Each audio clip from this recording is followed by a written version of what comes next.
আসসালামু আলাইকুম প্রিয় শিক্ষার্থীরা, আশা করি সবাই ভালো আছো, সুস্থ আছো, সবাই মনোযোগ দিয়ে পড়াশোনা করছো এই প্রত্যাশাই করি। আমরা সবাই এই সময় সদ্ব্যবহার করব।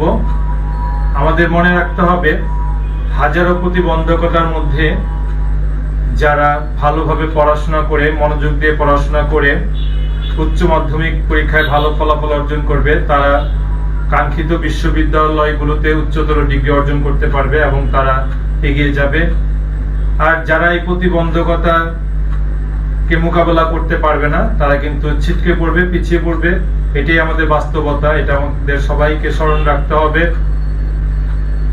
সুতরাং আমাদের সকলকে এই ভার্চুয়াল ক্লাসগুলো ভালোভাবে এবং মনোযোগ সহকারে দেখতে হবে এবং আমাদের পড়াশোনা চালিয়ে যেতে হবে। তোমরাই প্রথম ব্যাচ, যে ব্যাচ উচ্চ মাধ্যমিক শ্রেণীতে ভার্চুয়াল ক্লাসের মাধ্যমে শুরু করেছ। সুতরাং তোমাদের প্রতিবন্ধকতাও বেশি, তোমরা এখনো ইউজ টু হওনি। তা আমরা আশা করি সবাই খুব দ্রুতই এই পদ্ধতির সাথে নিজেকে মানিয়ে নিবে এবং ভালোভাবে পড়াশোনা করবে এবং উচ্চ মাধ্যমিক পরীক্ষায় যেন ভালো ফলাফল করতে পারো, সেই পথে তোমরা এগিয়ে যাবে। আমরা এর আগের ক্লাসে তোমাদের 9-10 সাধারণ গণিত বইয়ের 326 থেকে 332 পৃষ্ঠা পর্যন্ত যে রিভিউ করতে বলেছিলাম, তার মধ্যে দুটি টপিকস অবশিষ্ট ছিল আলোচনা করা। একটি হলো গণসংখ্যা বহুভুজ, আরেকটি হলো অজীব রেখা। আজকে এই দুটি টপিক আলোচনা করে আমরা উচ্চ মাধ্যমিক শ্রেণীর অধ্যায় 2-এ প্রবেশ করব। প্রসঙ্গত বলে রাখি, অধ্যায় 1 তোমাদের পরিসংখ্যানের ম্যাডাম জাকিয়া আফরিন মান্নান, উনি ইতোমধ্যে শুরু করেছেন এবং তোমরা আশা করি সেই ক্লাসটিও মনোযোগ সহকারে করছো। তাহলে আজকে আমরা শুরু করি আমাদের ক্লাস। আমাদের গণসংখ্যা বহুভুজ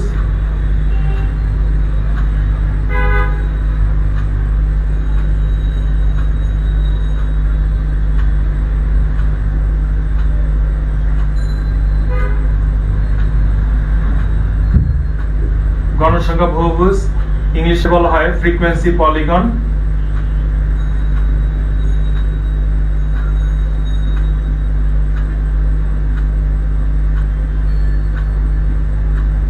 ফ্রিকোয়েন্সি পলিগন আঁকার ক্ষেত্রে আমাদের এক্স অক্ষে শ্রেণী মধ্যবিন্দু বসাতে হয়,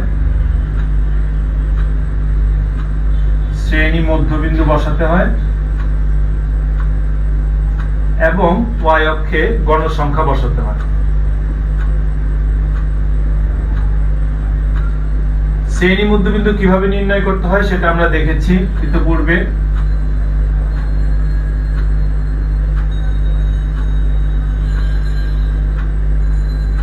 আমাদের শ্রেণী সমূহ থাকে এবং গণসংখ্যা থাকে একটি গণসংখ্যা সারণীতে। আমরা ধরে নিচ্ছি এখানে 10 থেকে 15 আছে, 15 থেকে 20 শ্রেণী ব্যক্তি পাস করে।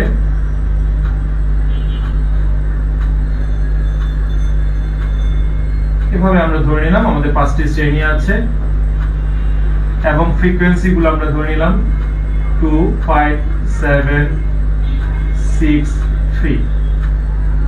এখানে আমাদের শ্রেণী মধ্যবিন্দু বের করতে হবে। যদি আমাদের গণসংখ্যা বহুভুজ আঁকতে বলা হয়, তাহলে আমরা প্রথমে শ্রেণী মধ্যবিন্দু বের করব। শ্রেণী মধ্যবিন্দু কিভাবে বের করব? এখানে যে দুটি সংখ্যা আছে 10 এবং 15, এই দুটিকে যোগ করে আমরা 2 দিয়ে ভাগ দিব। তাহলে এখানে আসবে আমাদের 12.5, এখানে আসবে 15 আর 20 আমাদের যদি যোগ করি তাহলে আসবে আমাদের 35। একে আমরা যদি 2 দিয়ে ভাগ করি তাহলে আসবে 17.5। এভাবে 20 এবং 25 এর গড় করলে আমাদের আসবে 22.5, 25 এবং 30 গড় করলে আসবে 27.5, 30 এবং 35 এর গড় করলে আমাদের আসবে 32.5। তখন আমরা এক্স অক্ষে আমরা শ্রেণী মধ্যবিন্দু বসাবো এবং ওয়াই অক্ষে গণসংখ্যা বসাবো।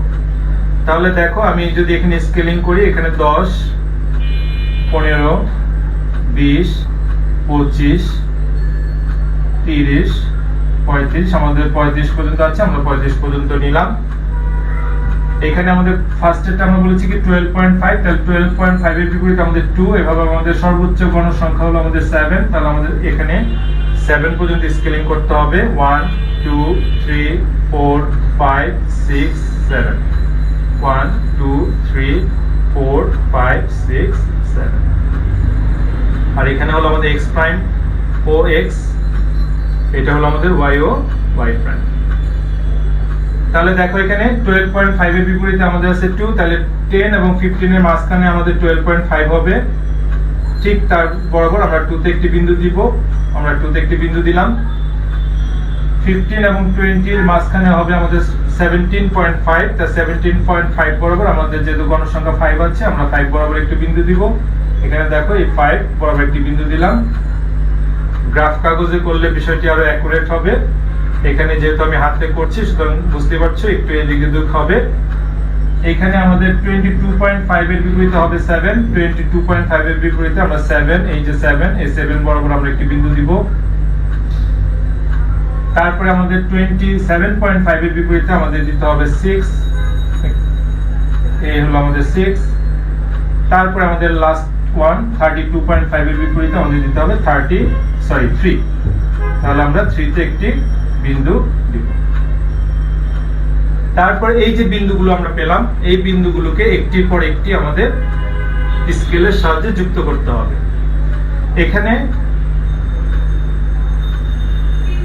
এখানে আমাদের আরেকটি গ্রাফ আছে, সেটা হলো গণসংখ্যা রেখা, সেটি আমাদের মুক্ত হস্তে যোগ করতে হয়। আর গণসংখ্যা বহুভুজের ক্ষেত্রে আমাদের স্কেল দিয়ে যুক্ত করতে হবে। তাহলে একটির পর একটি আমরা স্কেল দিয়ে যুক্ত করব, এভাবে আমরা স্কেল দিয়ে যুক্ত করব। তারপর আমাদের যেটা করতে হবে, এখানে আমাদের শ্রেণী ব্যাপ্তি হলো 5 করে। তাহলে প্রথম যে শ্রেণী মধ্যবিন্দুটা আছে অর্থাৎ 12.5, তার ঠিক 5 পরিমাণ আগে, অর্থাৎ আগে যদি একটি শ্রেণী থাকতো তাহলে তার শ্রেণী মধ্যবিন্দু কত হতো? 7.5। ঠিক 7.5 বিন্দুতে আমাদের প্রথম বিন্দুটির সাথে যুক্ত করে দিতে হবে। আমরা এখানে ডট ডট দিয়ে স্কেলের সাহায্যে যুক্ত করে দিব। আবার বলছি, আমার শ্রেণী ব্যাপ্তি হলো 5 করে, সেজন্য প্রথম শ্রেণী মধ্যবিন্দুর 5 বামে, যেহেতু আমাদের শ্রেণী ব্যাপ্তি 5 করে, 5 বামে, এবং শেষ যে শ্রেণী মধ্যবিন্দুটা আমাদের আছে তার 5 ডানে x অক্ষের সাথে সর্বশেষ বিন্দুটাকে ডট ডট দিয়ে যুক্ত করে দিব স্কেলের সাহায্যে। স্কেলটা ধরে ডট ডট দিয়ে যুক্ত করে দিব। ঠিক আছে, এই যে আমরা চিত্রটি পেলাম, এই চিত্রটাকে বলা হয় গণসংখ্যা বহুভুজ। তোমাদের 9-10 এর বইয়ে যতগুলো গ্রাফ করা হয়েছে সেখানে এখানে একটি দাগ দেওয়া হয় এভাবে। এই যে দাগটি, এই দাগটিকে বলা হয় ব্রেক। এই দাগটি কিন্তু সব সময় দেওয়ার প্রয়োজন নেই। যেমন মনে করো এখানে 0 থেকে 10, তুমি যদি সম্পূর্ণ ডাটাটা এখানে কাউন্ট করো গ্রাফের সাহায্যে, তাহলে কিন্তু তোমাকে ব্রেক দিতে হবে না। কিন্তু 0 থেকে 10 যাওয়ার জন্য তোমার যতটুকু ছক কাগজে জায়গা রাখা দরকার ছিল, তুমি যদি তার থেকে কম জায়গা রাখো তাহলে সেক্ষেত্রে তোমাকে এই ব্রেক চিহ্নটা দিতে হয়, আদারওয়াইজ তোমাকে দিতে হবে না। যেমন মনে করো অনেক সময় আমাদের তথ্য এরকম ভাবে শুরু হয় যে 100 থেকে 110, 110 থেকে 120, 120 থেকে 130, এভাবে শুরু হয়। তাহলে দেখো 100 পূর্বের তথ্যটা কিন্তু আমার প্রয়োজন নেই। আমি 100 পর্যন্ত যদি জায়গা এখানে রাখতে যাই তাহলে কিন্তু আমাদের গ্রাফের একটি বৃহৎ অংশ অপ্রয়োজনীয় থাকবে, অর্থাৎ সেখানে আমাদের কোনো গ্রাফের কোনো কাজই থাকবে না। সেজন্য আমরা ব্রেক দিয়ে আমরা ওই 100 পর্যন্ত ডাটাটাকে কাউন্ট করে ফেলি।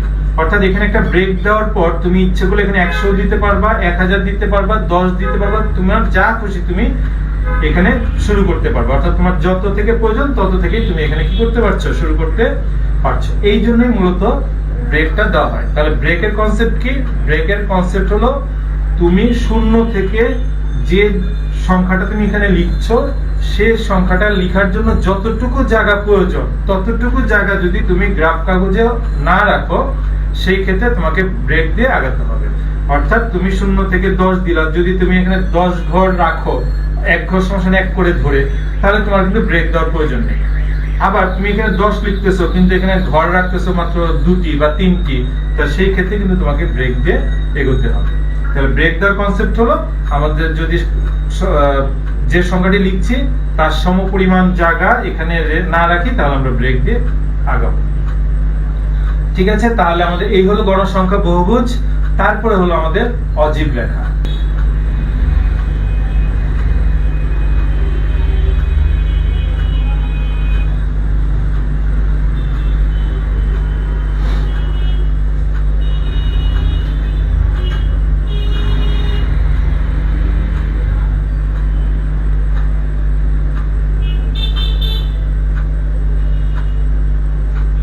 অজীব রেখা ইংলিশে বলা হয় অজীব কার্ভ।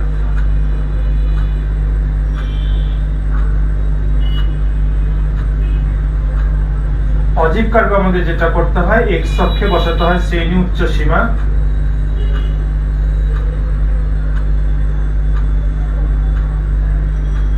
এক্স প্রাইম ও এক্স, ওয়াই ও ওয়াই প্রাইম। এক্স অক্ষে বসাতে হয় আমাদের শ্রেণী উচ্চ সীমা,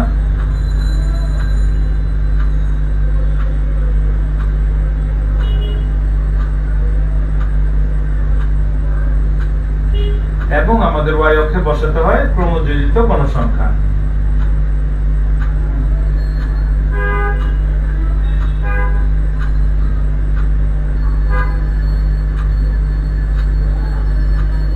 তাহলে আমরা বুঝতেই পারছি আমাদের এখানে শ্রেণী উচ্চ সীমাগুলো রয়েছে 15, 20, 25, 30, 35, বাট আমাদের ক্রমযোজিত গণসংখ্যা নেই। তাহলে সেখানে আমরা একটি কলাম করব যেখানে ক্রমযোজিত গণসংখ্যাগুলো আমরা বের করব। ক্রমযোজিত গণসংখ্যার ইংলিশ হলো সিএফ। আমি এখানে সংক্ষেপে সিএফ লিখব, cumulative frequency. CF cumulative frequency. এটা কিভাবে বের করে? গণসংখ্যাগুলোকে পর্যায়ক্রমে যোগ করে। অর্থাৎ এখানে 2 আছে, 2 এর সাথে 5 যোগ করলে 7, 7 এর সাথে 7 যোগ করলে হবে 14, 14 এর সাথে 6 যোগ করলে হবে 20, 20 এর সাথে 3 যোগ করলে হবে 23। তাহলে আমাদের প্রথম শ্রেণীর উচ্চ সীমা কত? প্রথম শ্রেণীর উচ্চ সীমা হলো 15, যার বিপরীতে আমার ক্রমযোজিত গণসংখ্যা কত? 2। এবং আমাদের এখানে হাইয়েস্ট ভ্যালু আছে 35 পর্যন্ত। তাহলে আবার আমাদের এখানে 35 পর্যন্ত স্কেলিং করতে হবে। তা আমরা যেটা বলেছিলাম, যদি আমাদের প্রয়োজনীয় সংখ্যক ঘর যদি আমরা খালি রাখি, যে সংখ্যাটি প্রথমে লিখবো, তাহলে আমাদের ব্রেক দিতে হবে না। আর যদি আমাদের 15 থেকে শুরু করতে চাই বা 10 থেকে শুরু করতে চাই, তাহলে আমরা একটা ব্রেক দিব। আমি একটা ব্রেক দিলাম, যে আমি প্রথমেই লিখলাম 15। তারপর প্রতি মনে করে এক ঘর সমান সমান আমরা 1 করে ধরলাম। তাহলে 15 এর পরে 5 ঘর পরে হবে 20, এখানে 5 ঘর পরে হবে 25, 5 ঘর পরে হবে 30, 5 ঘর পরে হবে 35। এভাবে আমরা পেলাম 15, 20, 25, 30, 35। আর এখানে ক্রমযোজিত গণসংখ্যার হাইয়েস্ট ভ্যালু আছে আমাদের 23। তাহলে আমাদের এখানে টার্গেট করতে হবে যেন 23 আমরা লিখতে পারি। তাহলে দেখো আমি করছি 5, 10, 15, 20, 25। আমরা এই পর্যন্ত লিখলাম 5, 10, 15, 20, 25। এখন দেখো আমার প্রথম শ্রেণী উচ্চ সীমা হলো 15, যার বিপরীতে ক্রমযোজিত গণসংখ্যা আছে 2। তাহলে 15 বিপরীতে আমরা এখানে 2 বরাবর যে একটি বিন্দু দিব। এখানে দেখো 2 কিন্তু আমরা লিখিনি, কিন্তু 2 কিন্তু এখানে আছে, কারণ 5 কিন্তু এক লাফে হবে না। 5 কিন্তু 1, 2, 3, 4, 5 করেই হবে। কিন্তু তুমি যদি প্রত্যেকটি সংখ্যা এখানে লিখতে যাও, তাহলে কিন্তু হযবরল দেখা যাবে। শুধু আমরা প্রত্যেকটি সংখ্যা লিখবো না, আমরা নিয়মিত বিরতি দিয়ে লিখবো। যেমন এখানে মনে করো 5 ঘর পরে আমি 5 লিখেছি, তারপরে 5 ঘর পরে 10, তারপর 5 ঘর পরে 15, 5 ঘর পরে 20, 5 ঘর পরে 25। প্রত্যেকটি ঘর সমান সমান 1 করে। তাহলে আমরা বুঝতে পারছি যে 2 ঘর পরে আমাদের 2। তাহলে 2 ঘর পর আমরা 2 বরাবর এখানে একটি বিন্দু দিলাম। তারপরে দেখো 20 এ হলো আমাদের 7। তাহলে এই হলো 20, আমরা 7 এ যাব, তারপর 5 বরাবর এখানে যাব, তারপর আরো 2 ঘর উপরে যে 7 এ একটি বিন্দু দিব। তারপরে আমাদের 25 এ হলো 14। তাহলে 25 বরাবর আমি 15 তে গেলাম, 15 থেকে এক ঘর নেমে যাব, তাহলে আমাদের 14 হবে। তারপরে দেখো 30 বরাবর হলো আমাদের 20। এই 30 বরাবর আমরা 20 এখানে রয়েছে, সুতরাং সরাসরি আমরা বসিয়ে দিতে পারবো। 30 এ আমরা সরাসরি বসিয়ে দিলাম। তারপরে আমাদের আছে 35, 35 হলো আমাদের 23, আমরা 23 এখানে বসিয়ে দিলাম। তারপরে এই যে বিন্দুগুলো আছে, এই বিন্দুগুলোকে আমার মুক্ত হস্তে, অর্থাৎ স্কেল দিয়ে করা যাবে না, মুক্ত হস্তে এভাবে যোগ করে দিতে হবে। এই যে রেখাটি পেলাম, এই রেখাটিকে বলা হবে অজীব রেখা। আরেকটি কথা আমরা গণসংখ্যা বহুভুজের ক্ষেত্রে বলিনি, অত্যন্ত ইম্পর্টেন্ট, সেটি হলো এখানে স্কেল লিখতে হবে। বহুভুজের ক্ষেত্রেও লিখতে হবে, এই ক্ষেত্রেও লিখতে হবে স্কেল। স্কেল কি? এক্স অক্ষে। এখন দেখো এখানে তুমি মনে করো 15 পরে 20 লিখেছো 5 ঘর গ্যাপ দিয়ে, তাহলে প্রতি এক ঘর সমান কত? 1। অর্থাৎ তুমি এখানে লিখতে পারো 1 ঘর সমান 1 একক। এখন তুমি মনে করলা যে স্যার আমার এইভাবে ক্যালকুলেশন করতে একটু সমস্যা হচ্ছে, আমি 5 ঘর পরে 5 বাড়িয়েছি, তো আমি 5 ঘর সমান 5 একক লিখে দিব। 5 ঘর সমান 5 একক। আমি প্রথমটা যেটা লিখেছিলাম এটা সুন্দর হতো, কিন্তু এটা লিখলেও তোমার ভুল হবে না। আবার অনেক সময় আমরা কিন্তু সবসময় যে 1 ঘর করে 1 ধরি তা কিন্তু না। যেমন মনে করো 15 পরে এখানে যদি ফর এক্সাম্পল তুমি যদি এখানে 25 ধরতা ফর এক্সাম্পল, তাহলে কি 5 ঘর পরে 10, তখন আমরা লিখতাম 5 ঘর সমান 10 একক। অথবা আমি লিখতাম 1 ঘর সমান 2 একক। 1 ঘর সমান 2 একক, এটা অপেক্ষাকৃত সুন্দর লাগবে দেখতে এবং ভালো শোনাবে। কিন্তু 5 ঘর সমান 10 একক যদি কেউ লেখে, এটাও কিন্তু ভুল হবে না। তাহলে আমি আবার এখানে চলে যাচ্ছি, এখানে আমরা 20 লিখেছিলাম এবং এখানে আমরা লিখলাম 1 ঘর সমান 1 একক। এবং y অক্ষে এখানে আমরা 5 ঘর পরে 5 লিখেছি, না এখানে আমরা 1 ঘর সমান 1 একক লিখলাম। এখানে একটি জিনিস তোমাদের খেয়াল রাখতে হবে যে x অক্ষ এবং y অক্ষের যে স্কেলটা, এটা কিন্তু কমপ্লিটলি স্বাধীন, ইন্ডিপেন্ডেন্ট। অর্থাৎ তুমি এখানে যা ধরবা সেটাই এখানে ধরতে হবে, নট নেসেসারি। তুমি তোমার সুবিধা মতো এখানে ধরবা, ঠিক এখানেও তোমার সুবিধা মতো ধরবা। অর্থাৎ এখানে শ্রেণী উচ্চ সীমা যেহেতু বসাতে হবে, সেই শ্রেণী উচ্চ সীমাগুলো দেখে তারপর তুমি এখানে তোমার সুবিধা মতো স্কেলিং করবা। আবার যেহেতু এখানে ক্রমযুক্ত গণসংখ্যা বসাতে হবে, এখানকার ক্রমযুক্ত গণসংখ্যার যে হাইয়েস্ট ভ্যালুটা আছে সেটা দেখে তোমার সুবিধাজনক স্কেলিং করবে। আর গ্রাফ আঁকার সময় আরেকটা জিনিস খেয়াল রাখবে, গ্রাফ পেপারে যেন কমপক্ষে 3 ভাগের 2 অংশ তোমার গ্রাফ আঁকা হয়, তাহলে গ্রাফ পেপারটা যে গ্রাফটা আঁকবে সেটা খুব সুন্দর লাগবে।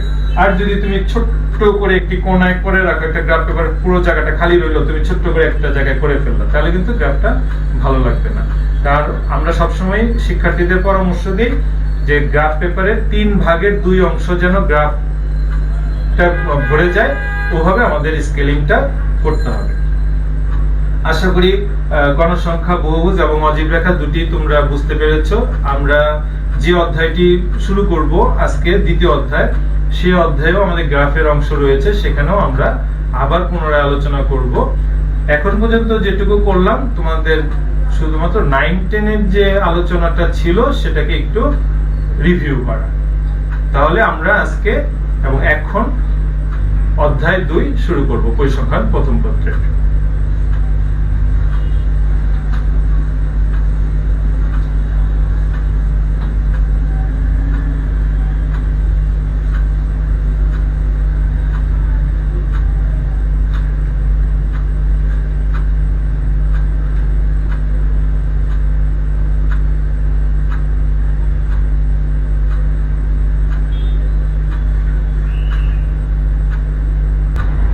অধ্যায় 2, আমাদের অধ্যায়ের নাম হলো তথ্য সংগ্রহ।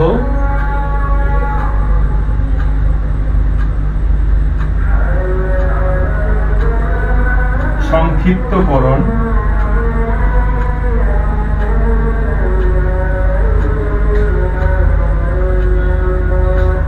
ও উপস্থাপন।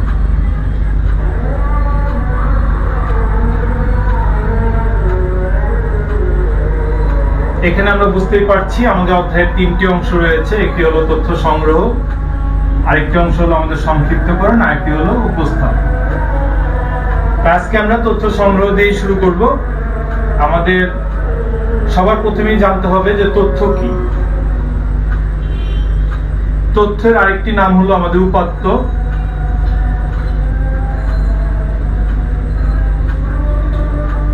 ইংলিশে বলা হয় ডেটা।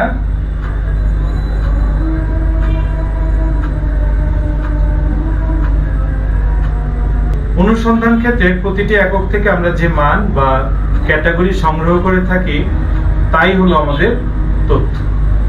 মান বলতে আমি যেটা বোঝাতে চাচ্ছি যেমন মনে করো আমি যদি তোমাকে জিজ্ঞেস করি যে তোমার গ্রেড পয়েন্ট এভারেজ এসএসসি পরীক্ষার কত, তুমি ফর এক্সাম্পল বললা 4.2 অথবা 3.5, এইটাই হলো আমাদের মান, এটি আমাদের একটি তথ্য। আবার এরকম হতে পারে আমি যদি তোমাকে জিজ্ঞেস করি তোমার ধর্ম কি, তুমি বললা তোমার ধর্ম ইসলাম, অথবা তুমি যদি হিন্দু ধর্মাবলম্বী হও তুমি বললা হিন্দু, বৌদ্ধ, খ্রিস্টান, এভাবে যার যে ধর্ম সেটা বলতে পারে। এটা হলো আমাদের ক্যাটাগরি। তাহলে আমরা তথ্যের সংজ্ঞাটা কিভাবে দিতে পারি? যে অনুসন্ধান ক্ষেত্রে প্রতিটি একক হতে যে মান বা ক্যাটাগরি সংগ্রহ করা হয় তাকে তথ্য বলে। ঠিক আছে, আমরা বুঝতে পেরেছি নিশ্চয়ই যে তথ্য বলতে কি বুঝি। তথ্য কিন্তু আমাদের গবেষণার কাঁচামাল, অর্থাৎ তথ্য অত্যন্ত ইম্পর্টেন্ট। যদি ভুল হয় তাহলে কিন্তু সম্পূর্ণ গবেষণায় তোমার কি হবে, ভুল উত্তর দিবে, ভুল ফলাফল দিবে, এবং এই ভুল ফলাফলের মাধ্যমে তুমি যত ধরনের সিদ্ধান্ত নিবে সেই সিদ্ধান্ত কি হবে, ভুল হবে। সেজন্য তথ্যকে সবচেয়ে গুরুত্ব দেওয়া হয় যে নির্ভুল তথ্য আমাদের লাগবে একটি নির্ভুল গবেষণার জন্য। তাহলে তথ্যকে আমরা কি বলতে পারি, গবেষণার কাঁচামালও আমরা বলতে পারি। তারপরে আসো তথ্যের প্রকারভেদ। তো তথ্যকে যদি আমরা প্রকৃতিগতভাবে ভাগ করে থাকি তাহলে তথ্য আমাদের হয় দুই ধরনের, একটিকে বলা হয় গুণবাচক তথ্য, আর একটি হলো আমাদের পরিমাণবাচক তথ্য। তথ্যের সংজ্ঞায় আমরা যে বলেছিলাম যে অনুসন্ধান ক্ষেত্রে প্রতিটি একক হতে যে মান বা ক্যাটাগরি সংগ্রহ করা হয় তাকে তথ্য বলে। এই যে মান যে কথাটা আছে, যদি আমরা মান আকারে পাই সেই তথ্যটাকে আমরা বলি পরিমাণবাচক তথ্য, আর যদি ক্যাটাগরি ওয়াইজ আমরা পাই তখন সেটাকে বলি আমরা গুণবাচক তথ্য। যেমন তোমাদের ধর্ম আমরা বলেছি, সেটা একটি গুণবাচক তথ্য। আবার পরিমাণবাচক তথ্য কোনগুলো, তোমাদের জিপিএ, তোমাদের হাইট, তোমাদের ওয়েট, তোমার বাবা বা পারিবারিক আয়, তোমার ভাই বোন সংখ্যা, এইগুলো হলো আমাদের পরিমাণবাচক তথ্য। তবে আমাদের পরিসংখ্যানে বেশিরভাগ ক্ষেত্রে আমরা কি করব, পরিমাণবাচক তথ্য নিয়ে কাজ করে থাকব। তারপরে আসো তথ্য আমরা যে সংগ্রহ করে থাকি, যে সেই সংগ্রহের ভিত্তিতে তথ্যকে দুই ভাগে ভাগ করা হয়। একটিকে বলা হয় প্রাথমিক তথ্য, আর একটিকে বলা হয় মাধ্যমিক তথ্য। আমরা দেখব প্রাথমিক তথ্য কাকে বলে।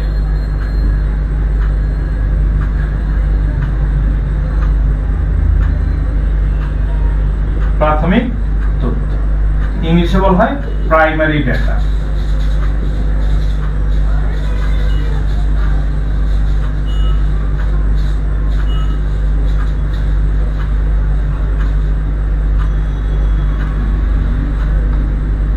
প্রাথমিক তথ্য হলো সেই তথ্য যে তথ্য মধ্যে ইতোমধ্যে কোনো পরিসংখ্যানিক পদ্ধতি প্রয়োগ করা হয়নি, সেটি হলো আমাদের প্রাথমিক তথ্য। যেমন মনে করো আমাদের সেন্ট্রাল উইমেন্স কলেজে 2020-21 শিক্ষাবর্ষে একাদশ শ্রেণীতে যে শিক্ষার্থীরা ভর্তি হয়েছে ব্যবসায় শিক্ষা শাখায়, সেখানে 75 জন মেয়ে পরিসংখ্যান বিষয়টি নিয়েছে। এখন আমি পরিসংখ্যান বিষয় যারা নিয়েছে তাদের এসএসসি পরীক্ষার জিপিএটা আমি জানতে চাচ্ছি। আমি কি করব, প্রতি মেয়ের কাছে যে তাদের রেজাল্ট জিজ্ঞেস করব এবং সেটা নথিবদ্ধ করব। তা আমি কি করলাম, আমি প্রত্যেকের কাছে জিজ্ঞেস করলাম, কাছে যে কেউ বলল 3.5, কেউ বলল 4.5, কেউ বলল 4.2, কেউ বলল মনে করে জিপিএ 5 পেয়েছে, কেউ বলল 4.2, 4.3, এভাবে একাধিক মানও আমাদের একই মান একাধিকবারও আসতে পারে, এভাবে আমাদের আসতেছে। এই যে মানটি আমরা বের করলাম, এভাবে আমাদের 75টা মান আমরা এখানে পাবো। এই যে 75টা মান আমরা পেলাম, এটা হলো আমাদের প্রাথমিক তথ্য। এই তথ্যটাকে আমরা ইচ্ছে করলে কি করতে পারবো, পরবর্তীতে বিভিন্ন ভাবে উপস্থাপন করতে পারবো, সারণীর মাধ্যমে উপস্থাপন করতে পারবো, অথবা আমরা গ্রাফের সাহায্যে উপস্থাপন করতে পারবো, আমরা বিভিন্ন ভাবে উপস্থাপন করতে পারবো। তাহলে প্রাথমিক তথ্য হচ্ছে যে তথ্যের মধ্যে ইতোমধ্যে পরিসংখ্যানিক পদ্ধতি প্রয়োগ করা হয়নি, সেটি হলো প্রাথমিক তথ্য, একদম র ডাটা, অর্থাৎ আমরা ফিল্ড পর্যায় থেকে তথ্যটা যেভাবে পাই সেই ডাটাটাকেই বলা হয় প্রাইমারি ডাটা। এখন আমাদের এই যে জিপিএ তোমার কাছ থেকে আমার কাছে আসবে মানগুলো, এই মানগুলো কিন্তু বিভিন্ন পদ্ধতিতে আমরা আনতে পারি, সেই পদ্ধতিগুলো আমরা একটু দেখব। ফার্স্ট অফ অল আমাদের প্রত্যক্ষ বা সরাসরি পর্যবেক্ষণ, অর্থাৎ আমি সরাসরি তোমার কাছে যাব, তোমাকে যে জিজ্ঞেস করবো এবং ডাটাটা আমরা কালেক্ট করবো, এটা হতে পারে একটি পদ্ধতি। 1 নম্বর। সরাসরি বা ব্যক্তিগত পর্যবেক্ষণ পদ্ধতি। পর্যবেক্ষণ পদ্ধতি। এই পদ্ধতিতে আমরা কি করব? এই পদ্ধতিতে আমি সরাসরি তোমার কাছে যাব এবং তোমার কাছে জিজ্ঞেস করব যে তোমার জিপিএ কত, আমি সেটা নথিবদ্ধ করব এবং আমি চলে আসব। এটাকে বলা হচ্ছে সরাসরি বা ব্যক্তিগত পর্যবেক্ষণ পদ্ধতি। তার এই পদ্ধতিতে কিছু কিছু ক্ষেত্রে আমরা ডাটা কালেকশন করতে পারি না। যেমন মনে করো তুমি মাদকের উপর একটি গবেষণা করতেছো, তুমি কিন্তু একজন মাদকাসক্তকে সরাসরি কোশ্চেন করলে সেটা তার জন্য বিব্রতকর। বা আমাদের কিছু কিছু জিনিস আছে যেমন সামাজিক ভাবে আমরা যেটাকে অত্যন্ত হেয় প্রতিপন্ন বা আমরা সামাজিক ভাবে নিচু দৃষ্টিতে দেখি, যেমন মনে করো যে দুর্নীতিবাজ, ঘুষখোর, এই প্রশ্নগুলো কিন্তু তুমি একজন ঘুষখোর বা দুর্নীতিগ্রস্তকে যদি সরাসরি বলো এটা খুবই বিব্রতকর। সেই জন্য এবং সেই ক্ষেত্রে কিন্তু তুমি সঠিক উত্তরটিও পাবা না। এই সব ক্ষেত্রে আমরা সরাসরি ব্যক্তিগত পর্যবেক্ষণ পদ্ধতিটা অনুসরণ করতে পারি না। সেই ক্ষেত্রে আমরা কি করব? সেই ক্ষেত্রে আমরা পরোক্ষ অনুসন্ধান করব।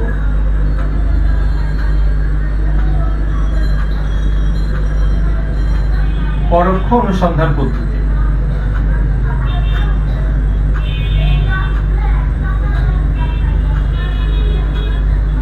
বেশিরভাগ ক্ষেত্রে স্পর্শকাতর বিষয়গুলোতে আমরা এই কাজটা করে থাকি।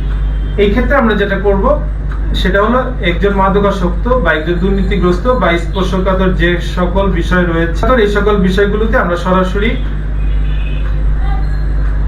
উত্তরদাতাকে জিজ্ঞেস না করে উত্তরদাতার বন্ধু অথবা পরিবারের কেউ হতে পারে অথবা তার সাথে চলাফেরা করে এরকম যে কারো কাছ থেকে আমরা তথ্যটা সংগ্রহ করে থাকি। এই ধরনের তথ্য সংগ্রহের পদ্ধতিকে বলা হয় পরোক্ষ অনুসন্ধান পদ্ধতি। তারপরে কি হতে পারে? গণনাকারীর মাধ্যমে।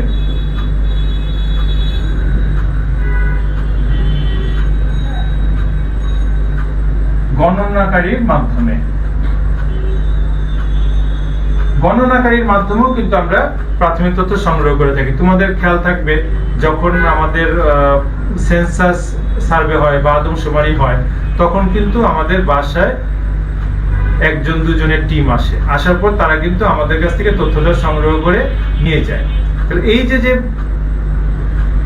দুই তিনজন আমাদের টিম আকারে আসতেছে এরাই হলো গণনাকারী। এই গণনাকারীর মাধ্যমে আমরা তথ্য সংগ্রহ করতে পারি।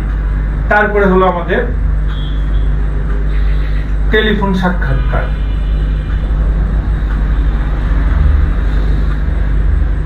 টেলিফোনে সাক্ষাৎকার।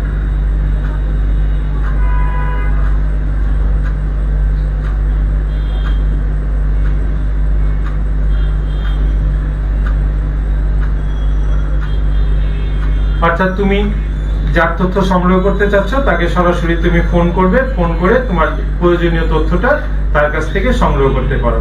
এটা হলো আরেকটি পদ্ধতি। তারপরে আমাদের আরেকটি পদ্ধতি আছে, সেটি হলো স্থানীয় প্রতিনিধির মাধ্যমে।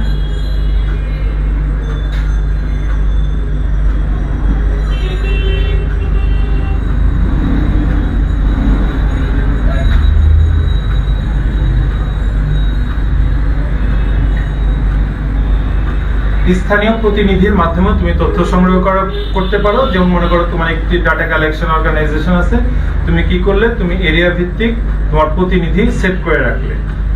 তারা কি করলো, যখনই সেখানে কোনো তথ্য সংগ্রহ তোমার প্রয়োজন হলো তারা যে তথ্যটা সংগ্রহ করে তোমার কাছে কেন্দ্রীয়ভাবে পাঠিয়ে দিল। ঠিক আছে, এভাবে আমরা তথ্য সংগ্রহ করতে পারি। তারপরে আমরা করতে পারি ডাকযোগে।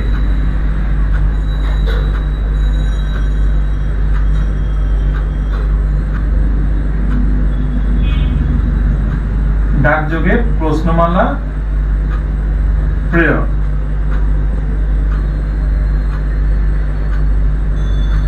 অর্থাৎ তুমি তোমার যে প্রশ্নের উত্তরগুলো প্রয়োজন সেই প্রশ্নগুলো তুমি একটি কাগজের মধ্যে সুন্দরভাবে ধারাবাহিকভাবে লিপিবদ্ধ করে তুমি ডাকযোগে ফেরত খাম সহ তুমি পাঠিয়ে দিলে যিনি উত্তর দিবেন তার কাছে। উনি কি করলেন, উনি তোমার প্রশ্নটা পেলেন, উত্তরগুলো সব সুন্দরভাবে লিখলেন, লিখে তোমাকে আবার ফেরত দিয়ে দিল। তারপরে আমাদের বর্তমানে আধুনিক যুগে আমরা ইমেইলের মাধ্যমে তথ্য সংগ্রহ করতে পারি।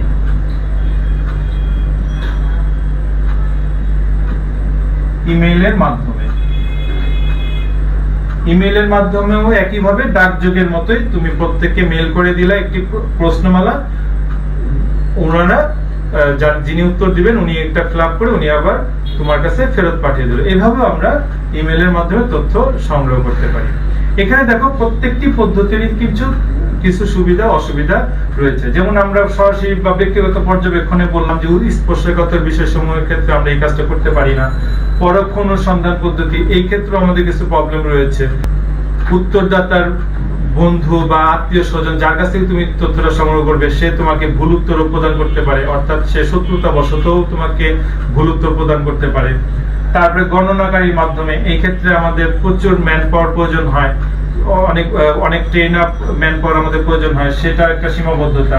টেলিফোনের সাক্ষাৎকার, টেলিফোনের মাধ্যমে তুমি কিন্তু অপোজিশনে যে আছে তার অবস্থান সম্পর্কে কিন্তু তুমি নিশ্চিত থাকো না, সেজন্য অনেক সময় উনি বিরক্ত বোধ করেন। তোমার টেলিফোন যখন করলে সে হয়তো রেস্টে আছে অথবা সে অসুস্থতা বোধ করছে, সেই সময় তুমি টেলিফোন করলা, এটার একটা সীমাবদ্ধতা আছে। স্থানীয় প্রতিনিধির মাধ্যমে, এখানেও তোমাকে বড় অর্গানাইজেশন হতে হবে, এখানে তোমাদের মানে এমপ্লয়ার নিযুক্ত রাখতে হবে সার্বক্ষণিক তথ্যগুলো সংগ্রহ করার জন্য। ডাকযোগে প্রশ্নমালা প্রেরণ, এখানে তুমি ডাকযোগে তুমি পাঠালা, ঠিক আছে, কিন্তু সে সময় মতো যদি তোমাকে ফেরত না দেয় তাহলে তোমার গবেষণা এখানে ডিস্টার্ব হবে। তারপরে ইমেইলের মাধ্যমে এটাও একই কথা, তুমি প্রশ্ন পাঠালা কিন্তু সে যদি সময় মতো তোমাকে ফেরত না দেয় বা সে মতো সময় মতো যদি উত্তর প্রদান না করে তাহলে কিন্তু তুমি গবেষণাটা চালিয়ে নিতে পারবে না। প্রত্যেকটি পদ্ধতিরই আমাদের সুবিধা অসুবিধা আছে এবং আমাদের যে সিচুয়েশনের জন্য যেটি অ্যাপ্রোপ্রিয়েট আমাদের সেটি প্রয়োগ করতে হবে। ঠিক আছে, তাহলে এগুলো হলো আমাদের প্রাথমিক তথ্য সংগ্রহ করার বিভিন্ন পদ্ধতি।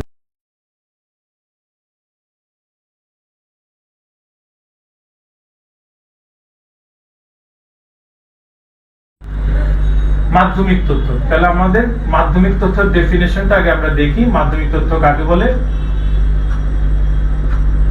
মাধ্যমিক তথ্য, এটাকে ইংলিশে বলা হয় সেকেন্ডারি ডাটা।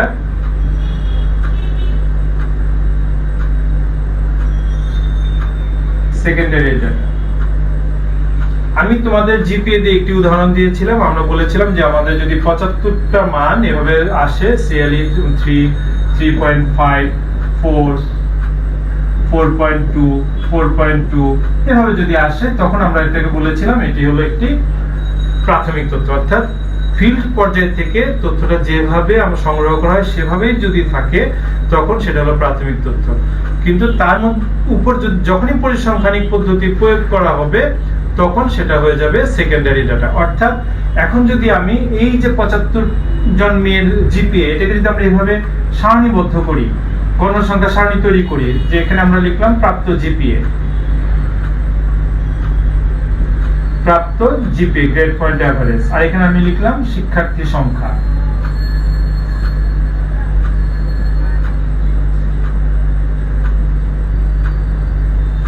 আমরা এখানে মনে করো যে 3 থেকে আমরা করলাম 3.0 থেকে আমরা 3.4 পর্যন্ত একটি ভাগ করলাম, 3.4 থেকে আমরা 3.8 পর্যন্ত একটি ভাগ করলাম, 3.8 থেকে আমরা 4.2 পর্যন্ত আমরা একটা ভাগ করলাম, তারপর আমরা 4.2 থেকে আমরা 4.6 পর্যন্ত একটি ভাগ করলাম, 4.6 থেকে আমরা 5 পর্যন্ত একটি ভাগ করলাম, আর জিপিএ 5 যারা তাদেরকে আলাদা রাখলাম। তোমরা সবাই জানো এখানে যে পদ্ধতিতে আমরা করেছি সেই পদ্ধতিটাকে বলা হয় বহির্ভুক্ত পদ্ধতি। অর্থাৎ এইখানে আর এখানে যখন একই তথ্য থাকবে তখন বুঝতে হবে এটা বহির্ভুক্ত পদ্ধতি। এবং 3.4 পেয়েছে এরকম কোন মেয়ের যদি জিপি আমাদের এখানে তালিভুক্ত করতে হয় তাহলে কিন্তু আমরা সব সময় আমরা কোথায় করব? আমরা নিচেরটাতে করব, উপরেরটাতে করব না। অর্থাৎ 3.4 এখানে থাকা সত্ত্বেও 3.4 কাউন্ট হবে নিচের শ্রেণীতে, এটাকে বলা হয় বহির্ভুক্ত পদ্ধতি। ঠিক একইভাবে এখানে যদি 5 কোন মেয়ে আসে জিপিএ তাহলে কিন্তু আমরা তাকে এখানে তালিকাভুক্ত করব না, আমরা করব তার পরের শ্রেণীতে। এই জন্যই 5 এর জন্য আলাদা একটা শ্রেণী করতে হয়েছে। আচ্ছা, যাই হোক, এখন আমরা এই 75 জন মেয়ের ফর এক্সাম্পল আমরা ডিস্ট্রিবিউশন করে এভাবে পেলাম। 3 থেকে 3.4 পেয়েছে এরকম মেয়ে পেলাম আমরা মনে করো 5 জন। 3.4 থেকে 3.8 পেয়েছে এরকম মনে করো আমরা পেলাম 30 জন। 3.8 থেকে 4.2 পেয়েছে এরকম দেখলাম মনে করো যে 35 জন। আমরা একটু কমিয়ে দিই, এখানে আমাদের এখানে মনে করো আমি এখানে 20 জন দিলাম, তাহলে আমাদের এখানে আসলো কত, 30 40 50 60 চলে আসছে। তাহলে আমাদের আরো 15 জন বাকি আছে, মনে করো এখানে আছে আমাদের 10 জন, এখানে আছে 3 জন, এখানে আছে 2 জন। তাহলে আমাদের মোট কত হলো, মোট হলো আমাদের 75 জন। 30 40 50 60 70 75। এই যে আমরা তথ্যটা এখানে পেলাম 75 জনের ইন্ডিভিজুয়াল মান, 75টা মান পেলাম। এই 75টি মানকে আমি কি করলাম, গণসংখ্যা সারণীর মাধ্যমে উপস্থাপন করলাম। এখন মনে করো কোন গবেষক আমার কাছে তথ্যটা সংগ্রহ করতে আসলো, আমি কি করলাম, তাদের এই তথ্যটা না দিয়ে আমি এই তথ্যটা দিলাম, তখন এটা হয়ে যাবে সেকেন্ডারি ডাটা। কেননা এটা কিন্তু অলরেডি এখানে পরিসংখ্যান পদ্ধতি প্রয়োগ করা হয়ে গেছে। এই 75টা তথ্যের উপর পরিসংখ্যানিক পদ্ধতি প্রয়োগ করে আমরা একটি গণসংখ্যা সারণী তৈরি করে ফেলেছি, এবং এই সারণীটাই কিন্তু আমরা আরেকজনকে ব্যবহার করার জন্য দিচ্ছি। তখন এই তথ্যটা হয়ে যাবে সেকেন্ডারি ডাটা। কিন্তু আমি যদি ওই গবেষককে এই তথ্যটা না দিয়ে আমি যদি এই তথ্যটা দিয়ে দিতাম 75টা মান, তাহলে কিন্তু সেটা প্রাইমারি ডাটাই থাকতো। অর্থাৎ আমার মাধ্যমে সংগ্রহ করার কারণে সেকেন্ডারি ডাটা বিষয়টা এরকম না। বিষয়টা হলো আমি কোন ধরনের তথ্য তাকে সরবরাহ করছি। আমি যদি একদম র ডাটাটাই তাকে দেই, আমি যতবারই হাত বদল হোক না কেন সেটা প্রাইমারি ডাটাই থাকবে। আর যদি আমি তাকে মডিফাইড ডাটা দেই, অর্থাৎ সেখানে পরিসংখ্যানিক পদ্ধতি প্রয়োগ করা হয়ে গেছে এরকম তথ্য দেই, তখন সেটা হয়ে যাবে সেকেন্ডারি ডাটা। তাহলে আমরা সেকেন্ডারি ডাটার ডেফিনিশনটা কিভাবে দিতে পারি? সেকেন্ডারি ডাটার ডেফিনিশন এভাবে দিতে পারি, যে তথ্যের মধ্যে ইতিপূর্বে পরিসংখ্যানিক পদ্ধতি প্রয়োগ করা হয়ে গেছে তাকেই বলা হবে সেকেন্ডারি ডাটা। ঠিক আছে, আশা করি আমরা সবাই বুঝতে পেরেছি। এখন আমরা দেখব এই মাধ্যমিক তথ্যের উৎস। মাধ্যমিক তথ্যের দুটি উৎস হয়, একটিকে বলা হয় প্রকাশিত উৎস, আরেকটি হলো অপ্রকাশিত উৎস।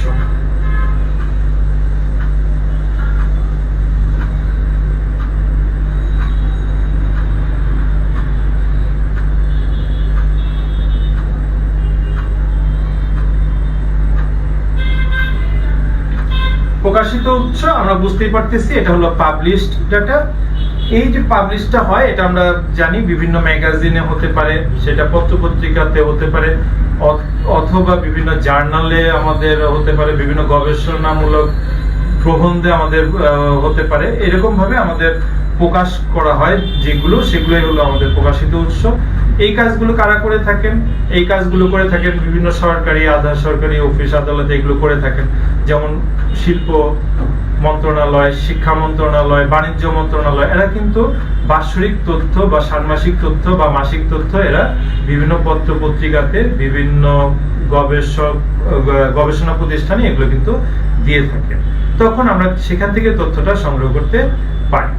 তারপরে আমাদের হতে পারে বেসরকারি প্রতিষ্ঠান। বেসরকারি প্রতিষ্ঠান কেমন? যেমন মনে করো বিভিন্ন ব্যাংক, বীমা, তারা আমাদের অ্যানুয়াল রিপোর্ট আমাদেরকে দেয়, সেখান থেকে আমরা তথ্যটা সংগ্রহ করতে পারি।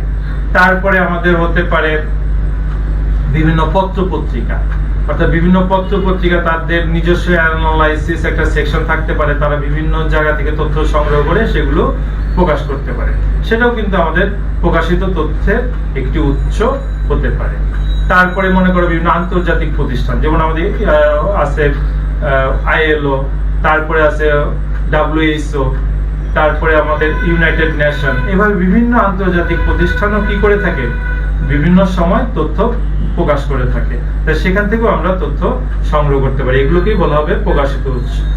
তারপরে আমাদের বিভিন্ন গবেষণা প্রতিষ্ঠান আছে, যেমন মনে করো আমাদের বাংলাদেশ রাইস রিসার্চ ইনস্টিটিউট আছে, তারপরে বাংলাদেশ এগ্রিকালচার রিসার্চ ইনস্টিটিউট আছে, এভাবে আমাদের বিভিন্ন, তারপরে আমাদের শিক্ষার ক্ষেত্রে ব্যানবেস আছে। এরা কিন্তু বিভিন্ন তথ্য সংগ্রহ করে থাকে এবং এগুলো প্রকাশও করে থাকে, সেখান থেকেও আমাদের প্রয়োজনীয় তথ্যগুলো আমরা কালেক্ট করতে পারি। তারপর এছাড়াও আমাদের বিভিন্ন ধরনের NGO, যেমন মনে করো যে গ্রামীণ ব্যাংক, তারপরে ব্র্যাক, আশা, সেখান থেকেও কিন্তু আমরা তথ্য সংগ্রহ করতে পারি। এগুলো বিভিন্ন জার্নালে, বিভিন্ন গবেষণা প্রবন্ধে এগুলো প্রকাশ করা হয়ে থাকে। তাহলে আমরা নিশ্চয়ই বুঝতে পেরেছি যে আমাদের প্রকাশিত উৎসগুলো কি কি। তারপরে আমাদের আছে আরেকটি, সেটা হলো অপ্রকাশিত উৎস।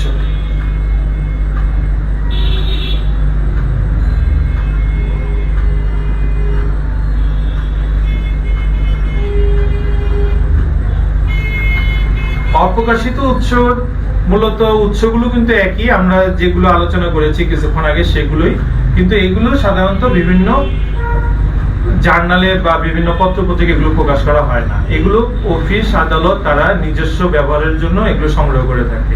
একজন গবেষক তিনি ব্যক্তিগতভাবে প্রতিষ্ঠানে যোগাযোগ করে এই তথ্যগুলো সংগ্রহ করে থাকেন। যেমন মনে করো তোমার তথ্যই কিন্তু সেন্ট্রাল উইমেন্স কলেজে আছে, কিন্তু সেন্ট্রাল উইমেন্স কলেজ কিন্তু এটা কোনো পত্র পত্রিকাতে তোমার তথ্যগুলো প্রকাশ করছে না। তাহলে কোনো গবেষকের যদি প্রয়োজন হয় যে এবার 2020-21 শিক্ষাবর্ষের একাদশ শ্রেণীতে যে শিক্ষার্থীরা ভর্তি হয়েছে তাদের যদি কোনো ডেটা প্রয়োজন হয়, সে কিন্তু সেন্ট্রাল উইমেন্স কলেজের অভ্যন্তরে এসে বিভিন্ন অফিসিয়াল রুলস রেগুলেশন মেনটেন করে সে কিন্তু তথ্যগুলো সংগ্রহ করে নিতে পারে। ঠিক একইভাবে তুমি বিভিন্ন ব্যাংক আমাদের যেগুলো অ্যানুয়াল রিপোর্টে প্রকাশ করে সেগুলো কিন্তু সবকিছু না, অর্থাৎ আমাদের জন্য যতটুকু দরকার ব্যাংক ওনারা কিন্তু ততটুকুই প্রকাশ করে থাকেন, কিন্তু এর ব্যাকে কিন্তু আরো অনেক ইনফরমেশন সেখানে আছে, সেগুলো কিন্তু একজন গবেষকের প্রয়োজন হতে পারে। সেই ক্ষেত্রে তিনি ব্যক্তিগতভাবে যোগাযোগ করে অফিসিয়াল প্রসিডিউর মেনটেন করে সেই তথ্যগুলো সংগ্রহ করে থাকে। এই উৎসটাকেই বলা হয় অপ্রকাশিত উৎস। তাহলে আমরা নিশ্চয়ই বুঝতে পেরেছি যে মাধ্যমিক তথ্যের দুটি উৎস, একটি প্রকাশিত উৎস আর একটি অপ্রকাশিত উৎস। মোটা দাগে যদি আমি বলতে চাই, প্রকাশিত উৎস বিভিন্ন ম্যাগাজিন, বিভিন্ন গবেষণা প্রবন্ধ, বিভিন্ন পত্র পত্রিকা, হোয়াটএভার এগুলো প্রকাশিত হবে এবং আমরা এগুলো পাবলিকলি পাবো। আর অপ্রকাশিত উৎস হলো এগুলো অফিস আদালত সব সংগ্রহ করবে, কিন্তু তারা পাবলিক করবে না, এগুলো তাদের নিজস্ব সংরক্ষণে থাকবে, সেখান থেকে গবেষক প্রসিডিউর মেনটেন করে সেখান থেকে কালেক্ট করে নিয়ে আসবে, সেগুলো হলো অপ্রকাশিত উৎস। এখন দেখো মাধ্যমিক তথ্য এবং প্রাথমিক তথ্য আমরা পড়েছি, দুটি কিন্তু আমাদের প্রায় একই, বিষয়টা কিন্তু একই, জাস্ট মডিফাই করা, অর্থাৎ পরিসংখ্যান পদ্ধতি যখন প্রয়োগ করা হয়ে গেছে, সে যখন মডিফাই হয়ে গেছে তখন তাকে আমরা বলতেছি মাধ্যমিক তথ্য, অর্থাৎ রূপটা ভিন্ন, তাদের রূপটা ভিন্ন। তাহলে এখন যদি আমরা সবকিছুই যদি ঠিক থাকে মানে আমি বলতে চাচ্ছি যে একজন গবেষক উনি মাধ্যমিক তথ্য নিয়ে গবেষণা করতেছে, উনার যে উদ্দেশ্য মানে আমি বলতে চাচ্ছি যে উনি গবেষণাটা যে এরিয়ার জন্য করতে চাচ্ছে সেই এরিয়াটা যদি আমাদের প্রাথমিক তথ্য যিনি সংগ্রহ করেছেন তার সাথে মিলে যায়, এবং প্রাথমিক তথ্য যিনি সংগ্রহ করেছেন তিনি যে বিষয়গুলোর উপর প্রায়োরিটি দিয়েছেন, মাধ্যমিক তথ্য যিনি ব্যবহার করেছেন তিনিও যদি সেই বিষয়গুলোর উপর প্রায়োরিটি দিয়ে থাকেন, অর্থাৎ সবকিছুই যদি উদ্দেশ্যগুলো যদি একই থাকে, উদ্দেশ্য আওতা সবকিছু যদি একই থাকে, মূলত কিন্তু প্রাথমিক তথ্য এবং মাধ্যমিক তথ্য একই তথ্য, অর্থাৎ একই তথ্যের দুইটা ভিন্ন রূপ। এইখানে আমাদের সমস্যা তখনই হয় যিনি প্রাথমিক তথ্য সংগ্রহ করেন ওনার একটা সামনে একটা ভিশন থাকে বা ওনার একটা ভিউ থাকে যে আমি এই পারপাস গুলো সার্ভ করার জন্য আমি তথ্যটা সংগ্রহ করছি। আবার মাধ্যমিক তথ্য যিনি ব্যবহার করেন বা উনি যে কাজে গবেষণা করেন ওনারও কিন্তু একটা ভিউ থাকে। এই ভিউটা যখন আলাদা হয়ে যায় তখনই দেখা যায় যে আমাদের মাধ্যমিক তথ্য যিনি ব্যবহার করেন তিনি অ্যাকুরেট রেজাল্টটা পান না, কেননা উনি যে তথ্যটা নিয়ে আসতেছেন, যার কাছ থেকে নিয়ে আসতেন, উনি কিন্তু ওই ইস্যুগুলোকে কিন্তু উনি প্রায়োরিটি দেন নাই, না দেওয়ার কারণে ওগুলো কিন্তু উনি তথ্য সংগ্রহ করার সময় তেমন গুরুত্ব প্রদান করে নাই। যেমন মনে করো একজন প্রাথমিক তথ্য তোমার কাছ থেকে সংগ্রহ করতেছে, তার মূল উদ্দেশ্য হলো তোমার মেধা জানা, সে কিন্তু তোমার জিপিএ এর ক্ষেত্রে কোনো কম্প্রোমাইজ করবে না। অর্থাৎ তুমি যদি বলো যে মনে পড়ছে না বা হচ্ছে একটু কনফিউশন আছে, সে বলবে যে তাহলে আপু আপনার সার্টিফিকেটটা দেন বা আপনার সার্টিফিকেটটা দেখে আমি লিখবো, সে এখানে কোনো কম্প্রোমাইজ করবে না। কিন্তু সে আবার দেখা গেল তুমি হাইটটা ঠিক মতো বলতে পারতেছো না, সে কি করবে চোখের আন্দাজে তোমার হাইটটা নিয়ে নিবে, 5 ফিট 2 ইঞ্চি বা 5 ফিট 1 ইঞ্চি চোখের আন্দাজে নিয়ে নিবে, কেননা তার প্রধান ইস্যু কিন্তু ছিল জিপিএ। আবার মনে করো এই তথ্যটা যখন আমরা লিখবো তখন তো সেখানে তোমার হাইট থাকবে, ওয়েট থাকবে, তোমার জিপিএ থাকবে, সবই থাকবে। আবার তোমার এই তথ্যটা যখন আরেকজন ব্যবহার করতেছে, অর্থাৎ সেকেন্ডারি ডাটা হিসেবে যখন ব্যবহার করতেছে, তার মনে করো যে মূল উদ্দেশ্য ছিল হয়তো তোমার হাইট, কিন্তু তোমার হাইটটা আমি অ্যাকুরেটলি কালেক্ট করি নাই, মানে কিছু কিছু ক্ষেত্রে আমরা অ্যাকুরেট পেয়েছি, যাদের ক্ষেত্রে পাইনি তাদের ক্ষেত্রে আমি আন্দাজ করে লিখে দিয়েছি, তখন এটা কিন্তু গবেষণার উপরে প্রভাব ফেলে। সেই ক্ষেত্রে আমাদের মাধ্যমিক তথ্য ব্যবহার করলে সেই ক্ষেত্রে আমাদের কিন্তু ভুলের সম্ভাবনা অনেক বেড়ে যায়।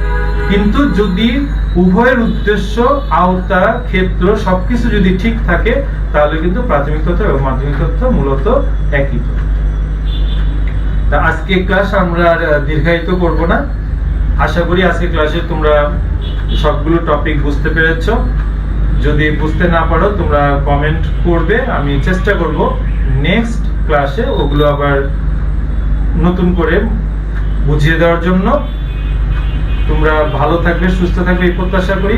আরেকটি কথা তোমাদের আবার স্মরণ করে দিতে চাই, তোমরা একটি প্রতিবন্ধকতার মধ্যে দিয়ে যাচ্ছ, আনলাইকলি সিচুয়েশন একটা ফেস করতেছো। এই সিচুয়েশনটাকে তোমাদেরকে নিজেদের মতো করে নিজেদের ফেভারে নিয়ে আসতে হবে। যেভাবেই হোক তোমাদেরকে পড়াশোনা চালিয়ে যেতে হবে বা চর্চা করতে হবে, এবং ভালো ফলাফলের উদ্দেশ্যকে সামনে রেখে সব কাজ করতে হবে। ঠিক আছে? তোমাদের বসে থাকলে চলবে না। এখানে কিন্তু আমরা বড় একটি শ্রেণীকে দেখতে পাচ্ছি, কলেজ হচ্ছে না, ক্লাস হচ্ছে না, তারা বিভিন্ন ঘোরাঘুরিতে, বিভিন্ন আত্মীয় স্বজন বাড়িতে চলে যাচ্ছে, সেখানে দীর্ঘ সময় ধরে আছে, অর্থাৎ পড়াশোনার সাথে ডিটাচড আছে। অনেকের গার্জিয়ানরা সচেতন না।